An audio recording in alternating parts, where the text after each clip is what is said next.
Now we're going to be looking at how our ancient ancestors had the knowledge to build these underground bases and, these elaborate systems that have been underground to survive these cataclysms or whatever, they wanted to escape from.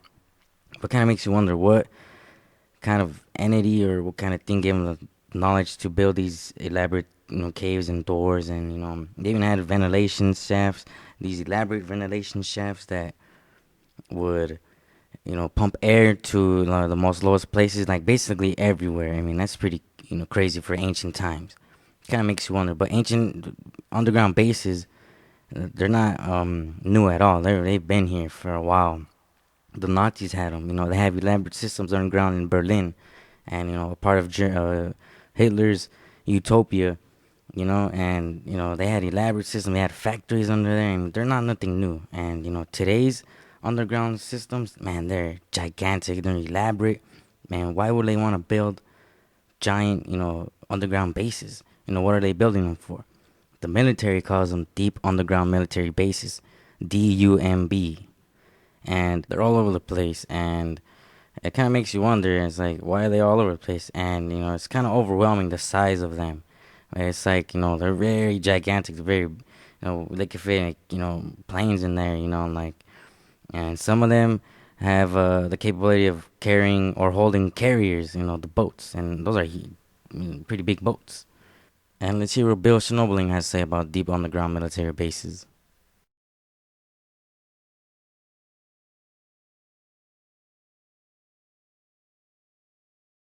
That brings us to underground bases. How's that for a smooth segue?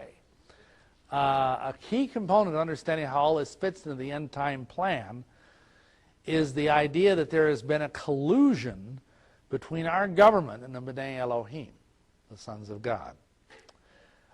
Treaties were entered by the Eisenhower administration back in the 1950s, where deals were made that basically we would get a lot of advanced technology from these aliens. You provide a place for us on the surface. We'll give you knowledge and technology beyond humanity's dream. Stuff like, Velcro and Teflon and, microchips or whatever. And it is interesting to note how technology just expanded geometrically after the 1950s. I heard one scientist give a lecture where he said that we have had more scientific discoveries since the late 1950s than since between the 1950s and the time of Yeshua. Just think of that, because I mean, that's almost all of our lifetimes. Think of all the stuff we've seen. I remember my grandmother saying, she was born in 1888. She says, I can remember as a girl, being ridden to school in a buckboard, and I lived to see men walking on the moon. I mean, that's pretty extraordinary when you think of it. And she was, she lived to be 96 or 97, but I mean, she was like in her 80s at that point.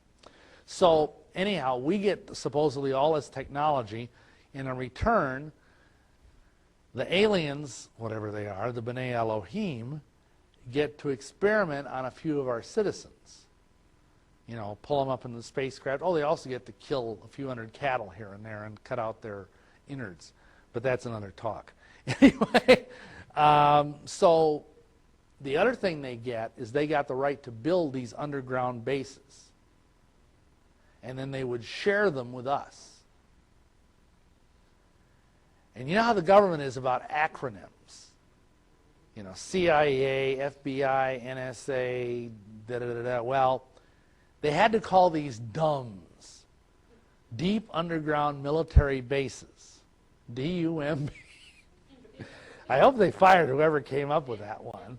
Anyhow, this is supposed to be a joint effort between the military and our aliens. And what happened is the aliens gave us the technology to build this, it's called a subterrane. And basically it moves through the earth at 5 miles an hour. And it's got some kind of thing that's like a laser, but 100 times powerful in the front of it that burns this circular thing that's about just a little bit bigger than, say, you could drive a train through. This big cylinder, and it moves, and with this you can, 5 miles an hour, you could, make some good progress, and it melts the rock so that when it comes out the other end, it's as smooth as can be, just like volcanic glass. Don't believe me? There's the picture of one. That's a U.S. Air Force submarine. And basically, these tunnels honeycomb These hills are honeycombed. the Southwest especially, but they're even in this part of the country, they often are connected to old U.S. military missile silos, or even not so old military silos. But I know they're especially strong in the Southwest, the Four Corners region. And there are bases that are up to 5 miles deep beneath us, entire cities down there. And in fact, I know there's this one fellow who has since been murdered, but he was actually a worker. He was a military worker in one of these bases. And the aliens were supposed to keep to the lowest levels. And the humans were supposed to keep to the upper levels. But apparently some alien made a mistake, and this guy said he was on an elevator riding from whatever level to whatever level, and all, the elevator ding, the doors open, and in walks this, 7-foot tall lizard in a lab coat and a black tie, complete with pocket protector. And he just, what do you do? Kind of how you, what do you do when you're in an elevator with a 7-foot tall lizard? You hope he's not hungry, And the guy just totally freaked, and they said later on the lizard was demoted for doing that. But anyhow, he was a reptilian. And what happened is it ended up that the military discovered that the aliens were not keeping their part of the treaty. Big surprise. The devil's a liar and a deceiver. Whoops. And so what happened? An underground war broke out. And we tried to take back some of the levels of these underground bases. And it was a horrible slaughter. Thousands of people were killed, and probably a fair number of aliens as well, but they had superior technology. Some people claim that the underground nuclear testing that we were doing, some of you may remember that in Nevada, I think that was in the 60s, that was actually a cover-up for us detonating underground nuclear warheads to try and kill some of these aliens. Now, I don't know if that's true or not, but that's what is alleged. And as a result of that, especially in the Four Corners region, in Dulce, that area, that has now been totally given over to the aliens. And if you go down there, man, you're lunch. So nobody goes down there anymore.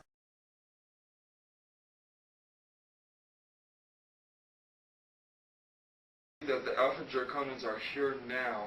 Where? There are 1,833 of them that have been living underground between 100 and 200 miles beneath the surface.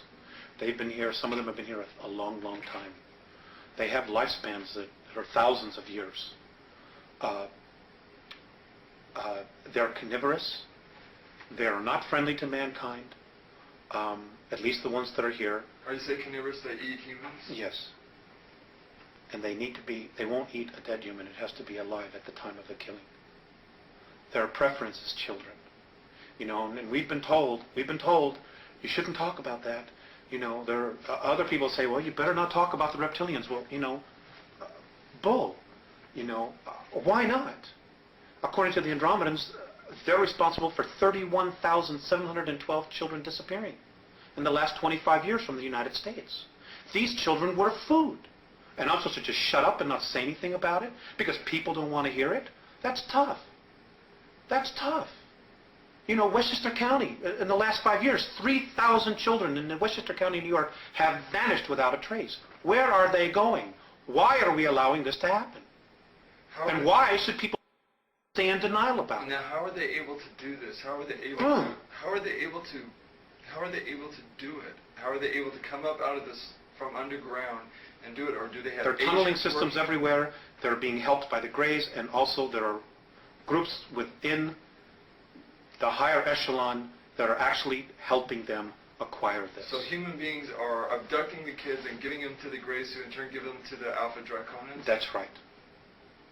That's part of the deal. They won't come up as long as we feed them down there. You understand? It's about human beings selling themselves out.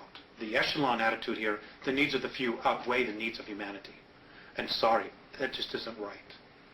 You know, but it's going to have to be humanity that's going to rise up and take the stand. You're just going to have to turn off your televisions. They're going to have to get in their car. They're going to have to fire everybody in Washington, D.C. that knows and does nothing. And they're going to have to do something. You know, this apathy's got to end. Otherwise, the way we live is going to end. Period. I mean, that's the bottom line. You know, and I'm not coming from a fear space. I'm really quite angry about the apathy and the fact that, you know, when people give lectures and try to tell us, people want to stand up and fight with them. Look at what's happening around us. The indications are everywhere, everywhere. The truth is now an obscure thing. You know, the lie is the norm. There's something wrong here. What's wrong with this picture? Aside from the carnivorous aspect to the Alpha Draconians, why else are they dangerous to humanity? Because they don't like us. And what are they willing to do with humanity? Eat us. There's no need for us. I mean, look at where we are. Look at us right now as a civilization, as a society. Okay? They don't need anything. They have all this technology that they want. We can't really offer them except maybe work, do some work for them. But they don't need all of us to work for them. They don't respect human life in any way whatsoever. And this goes back to Lyra, to where the original war started. When they got to Lyra originally, they saw this human race that was plentiful in food, that could grow food, that could do all of these agricultural things. And mankind on a whole is really agricultural. We really, as a race, if we were left alone, would be nurturing the earth. We would be living in tribal communities like the Native American Indians did. You know, that's really our essence, our nature, I'm sorry. That's really our nature, our essence. And, you know, the cities and the culture that we're living in now has totally cut us off from the land, from what our real essence is, which is nature.